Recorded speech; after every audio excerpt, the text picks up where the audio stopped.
Call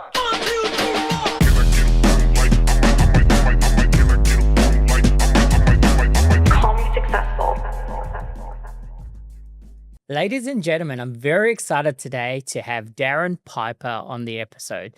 Darren Piper is the owner and selling principal of Universal Buyers Agents. Thank you for having me. Darren, welcome to the podcast. Pleasure to be on. Looking forward to diving into it. Same. It's we haven't had a buyer's agent on before, so it's exciting for us as There well. you go. The privilege is all mine. Universal, what's your role there? Universal, what's your role there? Probably depends on who you ask. But if you ask me, look, the primary focus of what I do on a day-to-day basis is still very client-focused. So I guess I've made a conservative effort not to be one of those principals that steps off the tools, if you will, but very client-focused, operational, recruitment, and I guess the overarching strategy of the business. So it's a bit of a mixed bag, I guess, like any principal. So where are you located? Our head office is at Newstead. So just, Newstead. right near the city. Yeah. And you operate all across Brisbane and Queensland, or? Brisbane, Gold Coast, Sunshine Coast are our core markets. Most of what we do, I'd probably say 80% falls within half an hour of the city, either side. So yeah, predominantly Brisbane. So buyer's agent, it's an up and coming field, but you've been in it for a while. How did you get into it? So I was actually a sales agent previously. So I got into real estate in 2014, sold for all of about 2 years. And it wasn't that I guess, hated real estate. I just probably knew that sales wasn't for me longer term. And I'd met a couple of buyer's agents being on the sales side of the transaction. And I guess it just sparked an interest. And I always thought and took the view that it was going to be part of the sector that would never go away, but just grow, right? Then what happened is I ultimately went on a holiday for about 2 or 3 weeks, I think it was, to Vietnam at the time. I come back, I quit selling the day that I got back, registered Universal, which was October the 12th in 2016, and the rest is history. So what does it look like? It's daunting though. It's like you've seen the process from the other side. Your job was, when you're an agent, to find sellers, and now all of a sudden you're trying to find buyers. How did that transaction, how did that switch happen in your head? Like, how did you go and find those buyers? Strategically from a lead gen perspective, you mean? It definitely was a big shift. I mean, when you're a sales agent, as we know, is you're sort of, letterbox dropping, door knocking and cold calling a patch, right? The big difference between, I guess, that and the buyer side from a lead gen point of view is, I guess, the scope and scalability in which you can generate business. So it's not like you're calling, owners in 3 or 4 suburbs. You can deal with mortgage brokers, sales agents, accountants, financial planners, and they can literally be anywhere in the world. If they have a client or a prospective buyer wanting to transact in a market you can facilitate, it looks after itself in that sense. So it was just having a really clear plan. Where I started though was definitely with the sales agents, having, I guess, the sales background and a lot of the relationships still in place from a friendship point of view. I leveraged off that early and that gave me a start. That was the short of it, yeah. So you're working with the sales agents, coming across buyers who haven't bought anything. You meet them. What do you say to the buyer then? Like, how do you convince them that a buyer's agent is the way to go? It's a really interesting question, and I think the answer to that has probably changed over the last 8 to sort of 9 years that I've been in business. The big problem that we faced, call it 8 years ago, was education and awareness. So having a conversation with a buyer back then was very much, I guess, more educational than value add, if that makes sense. Because a lot of clientele didn't even know that the service existed. If you go back to, circa 2016, there was probably 500 or 600 buyers agents in the country. So it was relatively small compared to the sales side, right? Whereas I think the numbers change depending on who you talk to, at 50 or 60,000, whatever it is. But fast forward to now, there's about 5,000 or 6,000 buyers agents in the country. So it's come leaps and bounds. And I think that the conversations have changed greatly over that time. In answer to your question, like back then, when I say it was an educational piece, it was really slowing the conversation down and pulling apart what we do, why we exist, and how we can help. Then more often than not these days, because the market is becoming, I wouldn't say saturated, but there's a lot more awareness around with what buyers agents do. The conversation is more about being better than the next person because you're typically up against competition now. So yeah, it's changed a lot. Speaking of changing a lot, so I read a stat the other day on a LinkedIn article that buyers agents are the number one most growing field or profession at the moment. What's led to that? I think it's a couple of things. Again, when there was only 500 or 600 in the country, it was, when I say it was a part of the sector that I believed would never go away, a lot of the conversations back then with sales agents too were, oh, this isn't going to last, or are you sharing our commission? So I think there's a big disconnect. I think given there's so much more awareness around, and I put that down to there's an individual called Ben Handler. Do you know who Ben Handler is? I've heard of him, yes. He started one of the, which now he's one of the larger buyers agents nationally. He ultimately exited from that and started a company called BAI, Buyers Agent Institute. They are really the only, or were the only, I think still are the only training platform around for buyers agents. And it just supercharged the space because a lot of people, again, even the public wanting to potentially be a buyer's agent didn't know that we existed, or it was a career path that you could take. So I think that, and there's a lot of sales agents that are jumping onto the buyer's agent side, probably for a multitude of reasons. I think there's a couple of factors, but I would say Ben Handler, to his credit, probably single-handedly at least doubled the space, in my opinion.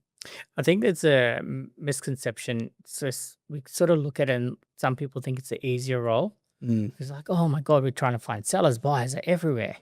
But in some respects, it's a lot harder, isn't it? I think there's pros and cons to both, We always have a bit of a laugh in the office about it, or if we're interviewing a candidate that's from the sales side. But, when you're a sales agent, it becomes a little bit, this is my personal and professional opinion, probably a bit more repetitive from a day-to-day operational point of view, given you're working that patch, so to speak. I think you get a lot more variety on the buyer's side, not only from a clientele point of view, but the way, I guess, in which you generate business as well. The other thing too is you can pick and choose your hours a little bit more, in the sense that we'll always try to push for a private inspection through the week for a client.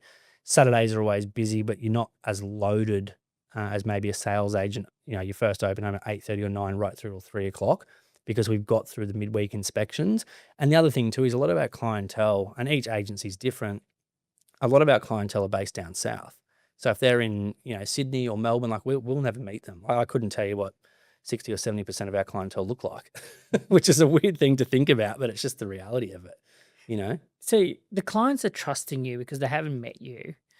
They're also trusting you on the property as well, because what percentage of clients, 80, 90% would never see the house? Just Out of the owner ocs, 90% do see it, but probably 60 to 70% of the transactions we do these days are investment, and out of that 60 to 70%, probably 80% never see it. So yeah, there's a big trust element in place for sure. So let's dive deep on the trust element, because in my opinion as well, I think buyers agents are growing because there's a trust deficit between buyers and agents. So how did that come about, where the buyers are trusting buyers agents more? Like how are they trusting you guys more? I think, like any business, runs on the board and social proof is probably the two biggest things, in my opinion. What we're seeing now in the market, given that there's so many buyers agents entering the space, and price is what you pay and value is what you get. There's a lot of sort of cheapies that are entering the market, so to speak.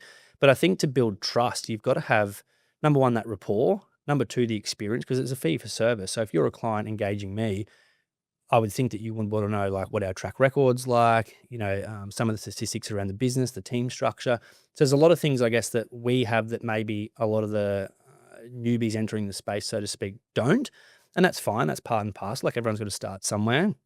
But I think that gives us a huge advantage in the market, given the time we've been in market, given the runs on the board, the amount that we buy off market, the average turnaround time frame. These are things that build trust that I don't think you can have if you're starting out. What else do you do for your client? Because from what I've seen from you guys, there's all sorts of help available to the clients. It's it's more of an end-to-end sort of process, rather than just, hey, I'll find you the house and here you go. It's a really interesting question, and that's probably one of the differences as well between the buyer's agent space and the selling space is, I guess, the variation in services. Like, if you're a sales agent, you're predominantly 99.99% of what you're doing is just listing and selling it. We get clients that come to us just for auction bidding, or clients that come to us just for negotiation. So they'll find the property, we get involved, do the due diligence, send a feedback report, and then effectively negotiate the deal. So there's a lot of different services that we offer. In saying that, 90% of what we do is full end to end. So we'll typically sit with a client, form a brief and a strategy, onboard the client, and then handle everything from start to finish. So, in short, that includes, searching and sourcing, which is on market, off market property, pre-markets. We go through expired and withdrawn listings. We'll then shortlist and collate, I guess, the best of the best at that particular point in time. We'll effectively package them up, send them to the client, get some feedback, do all the inspections. And if they're remote, we'll get them on FaceTime and do a virtual walkthrough. If they're local, we'll obviously accommodate something that suits them. But essentially go through, send them a full feedback report, all the due diligence to protect them, price it, and then negotiate the deal. So with the end-to-end service being full service, it's really a client saying to us, I've got X amount to spend, you guys handle it, and we look after it. But again, coming back to the trust piece, like given that's the bulk of it, you're putting a lot of trust in the buyer's agent, right? So it's important for us to build that and get that right at the start before we go and spend the client's money. So it seems like the value proposition, from what I've understood previously with buyer's agents, it's been like one dimensional in terms of most buyer's agents say, hey, come to me, I can get you off market property. But your value proposition is a much more diverse and deeper value proposition. How have you built that on from the off market process? Because that's where everyone wanted to be, right? All Yeah. buyers, hey, I just give me something before it goes on the market. I want 100K at less than asking price, 50K less than asking price. Yeah. That seemed to be the catch cry about 4 or 5 years ago. Yeah. It's funny you say that. I think we try to cater, and maybe this is from a service and marketing perspective, the more I think through it, but probably cater to a broader audience that needs the help / wants the help. And I think more often than not, someone getting access to off-market property, there's definitely a value add, and it's a big part of what buyers agents do. But I think over and above that, like a lot of the clients we deal with are time poor, whether it's personal or professional, so they'll outsource it just to save themselves time. The other is, depending on the buyer profile you're talking about, there's a fear of overpaying or fear of making a mistake. There's buyer fatigue, like that's obviously a real thing, right? And a lot of the clients that we deal with that have been looking themselves or tried themselves will really go through that process typically up to around 3 months, and then it's time to outsource it. They've had enough of it. They've missed out at auction. They've had a bad experience with a sales agent, whatever it may be, right? So I think, yeah, there's quite a broad range of reasons that a client will engage us, and we try to, as a business, tap into each of those and extract the issue with the client when we're first speaking to them. So one of the things I've heard very often from buyers agents as well is with their clients, hey, don't buy this at auction. Don't worry, we're not going to go to auction. Auction's not the best way to buy properties. I've seen you being an advocate of auctions online on your socials. Like, what's your thought on that? Like, are you like, if a buyer's agent is saying that, are you automatically ruling your buyer out of like 30-40% of properties on the market? I don't think you can entirely say that across the board. Like, there's a stigma attached to auctions, right? And hopefully that changes at some point. I can't see it happening in the short term, but a lot of buyers just aren't fans of auctions for a number of different reasons. But I don't think as a buyer's agent, you can outright say, let's stay away from them. I think there's strategies you can deploy to try and secure it pre-auction. So still under auction terms, but take it off before you have to compete. Or if it passes in due to expectations, still have a go at it. Like, I think if you are representing a client and you're taking a purchasing option off the table, not the property, but the method of purchase, I think you're probably starting to provide a disservice, dare I say. It's ultimately about finding the right property for the client and then at the right price. And it doesn't cost to go and bid. So it's really a case of nothing ventured, nothing gained. Why wouldn't you turn up? Yeah, it surprises me as well when I hear that out You there. don't do that. But Yeah, no, you don't. But it seems like it's like it's a really erroneous way to do business. yeah. You're not doing justice by your client by saying don't look at the auction properties. No. And I think if you reverse that on the sales side, and I'd love to get your opinion on this, some agents are very auction focused, and that's great, and they've got their method and it's the blueprint that works. But in your experience, is there any sales agents that would just take a method of sale off the table outright, or really soundboard it with the client and then sort of work through what the best option for their circumstances and that property is? I think with buyers agents and selling agent, it always comes down to skill as Mm. well. I think a lot of times when selling agents are in front of their sellers and they don't talk about auctions is because they don't believe they have got the skill to sell an auction. Yeah, And interesting. I think it relates back to the buyer's agents as well. I think some buyer's agents don't have that skill to guide their buyer through the auction process because you got pressures on building a pass, you got pressures on getting the finance done in Yeah. time. The other thing that I think some buyer's agents and selling agents pride themselves on is knowing the price. Mm. And I think that's sometimes you go really wrong when you pride yourself on that because no one really knows the price. The only person that's right is the eventual buyer. So I think it comes down to skill most of the times, in my opinion, anyway. It's interesting you say the price. I mean, Queensland's obviously the only state that agents can't legally quote a price guide in, right? And I think that probably falls in our favour as buyers agents because there's a large unknown with where the thing will fall.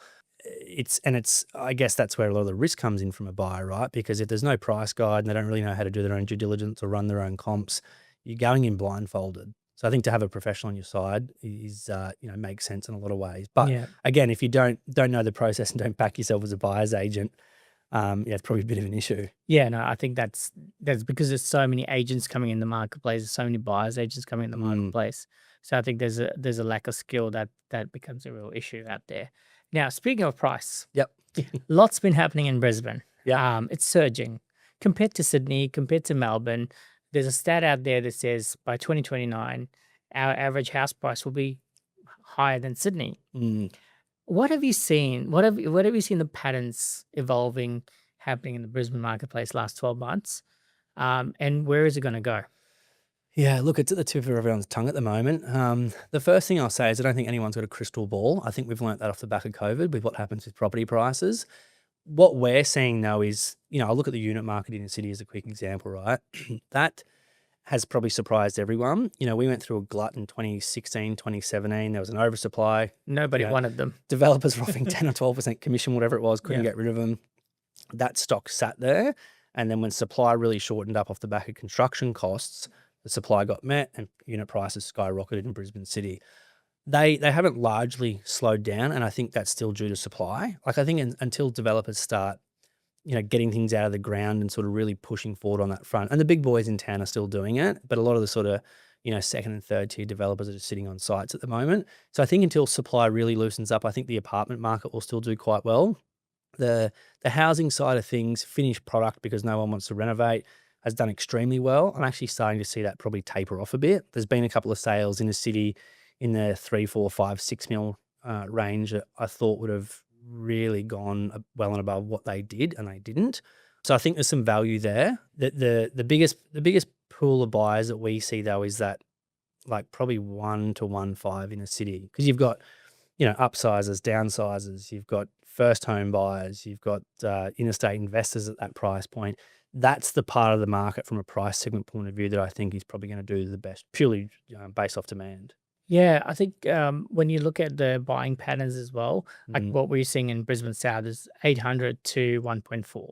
Yeah. Like anything priced in that category just flies off the shelf as well. And is that the price point where you're seeing multiple offers on most? Multiple offers on most properties. There's units are still between 6 to 800 that are doing well. Yeah. But anything between 8 to 1.3, it's through the shelf. Like it just goes so quickly.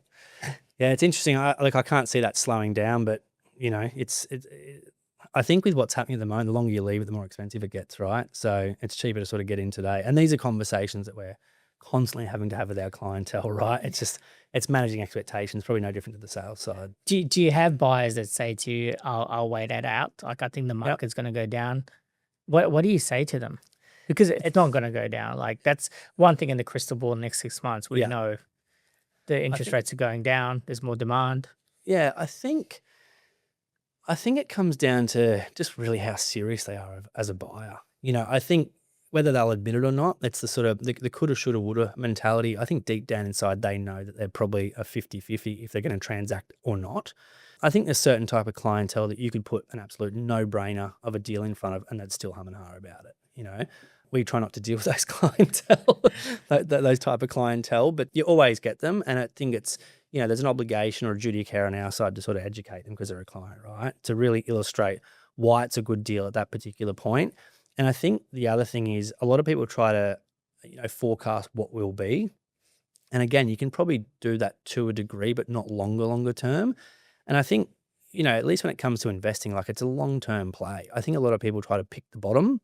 And as the old saying goes, it's, it's not what you paid for, it's what it's worth down the track, because everyone's strategy is different too. It really is. It really is. So this question I get a lot, and I want to know how you answer it as well, because when I'm taking a call from a buyer, and I don't know, you probably take more calls from buyers than I do now, but it's always about, hey, can I buy there? I'm hearing that the Olympics are coming. Like, what's going to happen to Brisbane? It's going to boom. The catchword, the catch cry is Olympics, infrastructure, growth. Like, how is it a great thing for you guys? How are you dealing with it? Do you have to like get people educated on the process a bit more, or like let's just buy? How you deal with it? It's interesting. Like the mentality from the buyer or client that comes to us that's like Olympic focused is very much just like, let's just buy. And I think because it's such, there's so much infrastructure going in around it, so much media hype. I think some buyers, the misconception is that just because all that's happening, you can throw a dart at a dartboard and buy in any suburb and you're going to do okay. Like, not the truth. I think almost irregardless of infrastructure and market conditions, you've got to know the process inside out, have a really clear strategy and do all the right due diligence. Because, you want to be buying property that's got, a huge amount of demand with it. Because if the market turns, that's a property that's probably going to move quicker should you need to offload it.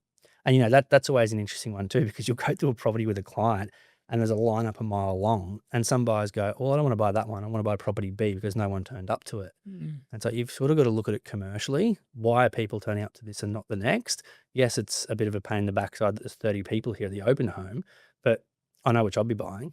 Yeah, no, I'm the same. It's the more competition, it's a good product. Yeah, absolutely. Like everyone's voting with their feet. Correct. Yeah. So the elections. Quick question about the elections. We haven't seen much. Like when you look at the last 20 years in Australia, units have been performing better under Labor, houses have been performing better under Liberal. The last 2-3 months, we haven't seen any downturn in transactions. The house price is still going well. Do you believe that elections just don't have an impact on Australians now with the property market because everyone's so passionate about the property market? Yeah, it's a good point. I don't think it's as big as a factor as it probably used to be in years past. Like, there'd been an election coming up in years past and every buyer would go and sit on the fence and just wait. Let's wait and see what happens. And then people would jump back on the horse and sort of just get on with it. Yeah. We're not really seeing it. And I think largely because the market's so buoyant and strong. Like, we're probably in a warmed market, in my opinion, not a hot market. I don't think it's enough of a deterrent for buyers to say, oh, let's sit and wait, because depending on how long that sitting and waiting may go for, it could cost them 10, 20, 40, 50 grand, depending on the price point that they're at. So I think it's a conversation piece, but I think there's more positives with the Olympics and the shortage of stock and, rates potentially coming down further that just outstrips the knock-on effect from any election. That's what we're seeing anyway. Yeah. So how would you, this is a deep question, how would you fix the housing crisis? Seeing what you've seen, like what steps can we take to make it more affordable, create more supply? Look, the issue is supply, right? So I think maybe looking at in some particular councils, the minimum lot that you can subdivide to allow for more construction. I think maybe some different grants or funding around construction. I think as well, there's a lot of properties sitting around with investors that are sitting there vacant. I think that probably needs to be addressed in a bit more detail. So I don't think it's a big question. I don't think there's one solution that fixes it. I think there's a multitude, but I definitely think that more can be done is the short answer. So Darren, my last question to you, you've obviously done a lot in the Brisbane market. You've worked alongside a lot of agents, a lot of successful agents there. I'm friends with you. Obviously your team's doing so well out there. What's the definition of success for you?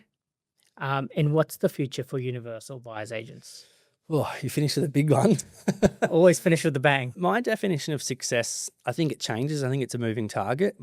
At the moment, it's being able to do what I want with my time. And I think it's changed because early on I just couldn't and I didn't feel that I could. And I'll give you an example, it's the golden handcuffs. You sort of handcuff to your own business, right? And I think as more time goes on, I'm now sort of picking and choosing who I want to work with, who I want the business a little bit more first want. And I think they're two very different things. Family life to me now, I've got a 10-week-old son at home and a 2.5-year-old daughter. So family life to me is like right at the top of the list. I'll still work from home after hours, but every single day I leave the office at 5 on the dot. You'll never see me in there after 5. And I've done that for probably 18 months now. And that gives me my time with the family. So I think family time and just how you spend your time in general. In relation to Universal, so there's a couple of exciting things in the pipeline, as you know. I think it's more keeping the main thing the main thing. I think you see a lot of businesses do it, and I've been a victim of it, so to speak. Is sort of spreading yourself too thin and focusing on things that maybe aren't as dollar productive. So what we're doing as a business at the moment is really just honing in on, I guess, those 3 patches and not getting spread. Like, we'll refer stuff out if it's out of our patch now, rather than just take it on and then it becomes a logistical issue. So I think becoming the best that we possibly can. It's not so much about the numbers for us. I mean, they're a factor, as everyone knows, being in business. but it's probably more the social proof and measuring things like how much repeat business do we have. Like I think they're the things that show the quality of your business. So more of that. That's amazing. I think it's not just a good time to be a buyer's agent, but it's a great time to be a great buyer's agent out there. And you're definitely killing it. And Thank you. all the buyers that we speak to, they've dealt with you guys. They've definitely said great things about you and your team. So Appreciate it. Thank you. congratulations on your success. And thanks for jumping on Call Me Successful. Thank you for having me. Thanks for your time. Thank you.